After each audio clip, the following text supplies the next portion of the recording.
హైదరాబాద్లోనూ Tadepalli YCP central ఆఫీస్లో press మీట్లు పెడుతున్నారు. ఇంకొక 10-12 రోజులు ఎలక్షన్ క్యాంపెయిన్కు ఏపీలో టైం ఉంది. కుప్పం కానీ, హిందూపురం కానీ, పిఠాపురం కానీ పోయి ఎన్నికల ప్రచారం వైసీపీ తరఫున చేసి వాళ్ళ అభ్యర్థులను గెలిపించమని కోరే అవకాశం ఉందా? ఆ గట్స్ ఉన్నాయా మీకు? గట్సా దేనికి? ఎన్నికల ప్రచారం చేయడానికి పోయి ధైర్యంగా దేనికి గట్స్? పోయి ప్రచారం చేయడానికి సార్. ఎందుకు ఎందుకు ఎందుకు గట్స్ లేవు? ఎందుకు గట్స్ ఉండమంటున్నా? నేను వెళ్ళాలనుకుంటే ఇప్పుడు ఎక్కడున్నా? నేను ఆఫ్ఘనిస్తాన్లోనా? ఇక్కడే ఉన్నా, హైదరాబాద్లో. చంపేవాడు ఇక్కడికి వచ్చి చంపడా? ఆడికి వచ్చే చంపుతాడా? నేను లేగితే మొగాడిని కాదు. రమ్మను పిఠాపురం, రమ్మను ఇంకోపురం, రమ్మను అంటే ఆడికి వెళ్తే అప్పుడు చంపుతాడా? చంపేవాడు ఎక్కడైనా చంపుతాడు.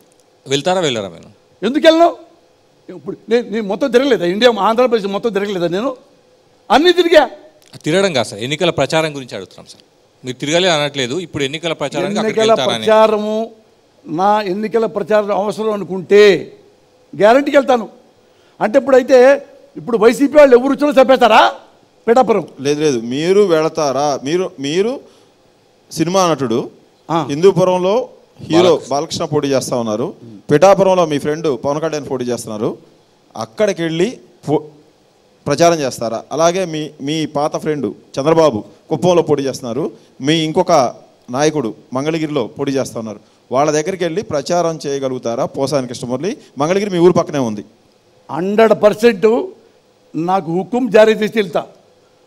కాదు, నేను ప్రెస్ మీట్ పెట్టిన దానికి దాని తేడా ఏం లేదు. మీరు అనుకుంటారు ఆ ఊరెళ్తే మొత్తం రాలేసి కొడతారేమో, వాళ్ళ మనుషులు వీళ్ళ మనుషులని. కాదు సార్, రాలేసి కొడతారని కాదు.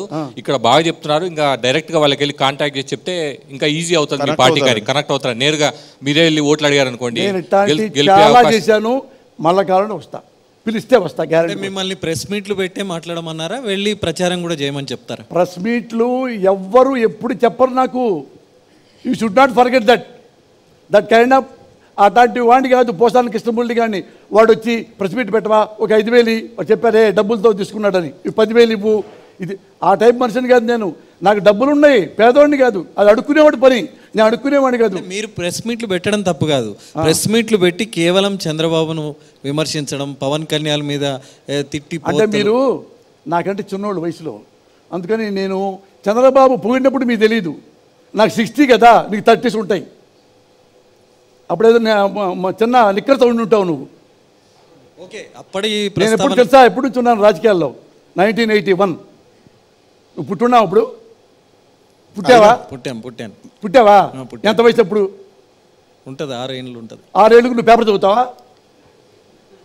6 ఏళ్ళకు నువ్వు పేపర్ ఎప్పుడు చదువుతావా? ఈనాడు కానీ, ఆంధ్రజ్యోతి కానీ, ఆంధ్రపత్రిక కానీ, ప్రభ కానీ. అదే ప్రస్తావన. ఎప్పుడు ఎవరు ఏ పార్టీలో ఉంటే ఆ పార్టీలో పొగడడం, ఆ తర్వాత మళ్ళీ ఆ పార్టీ మారిన తర్వాత విమర్శించడం, ఇదే పని అని. అంటే మీరు ఎంత అజ్ఞానంలో ఉన్నారంటే నేనే సింపతి ఫీల్ చేస్తున్నా. మీరు ఎంత అజ్ఞానుడు అనిపిస్తుంది మిస్టేక్. మీకు చెప్తా వెళ్ళండి. ఎందుకు సార్? ఎందుకంటే అప్పుడు ఆయన్ని పొగిడి, ఇప్పుడు ఈయన పొగిడి, ఇప్పుడు ఈయన తిట్టి ఏంటండి అన్నారు కదా. సేమ్ ప్రజలు ఇదేగే చేస్తున్నారు. ప్రజాస్వామ్యం పుట్టినప్పటి నుంచి, ఓటు పుట్టినప్పటి నుంచి ప్రజలు నాలాగే బిహేవ్ చేశారు, మీలా కాదు.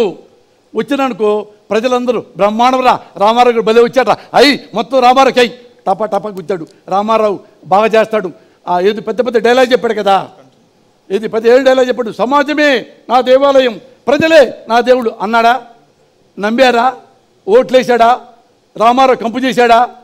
2-3 మంచి పనులు చేసి మళ్ళీ డిస్టర్బ్ అయిపోయి కాంగ్రెస్కి ఓట్లేసారా?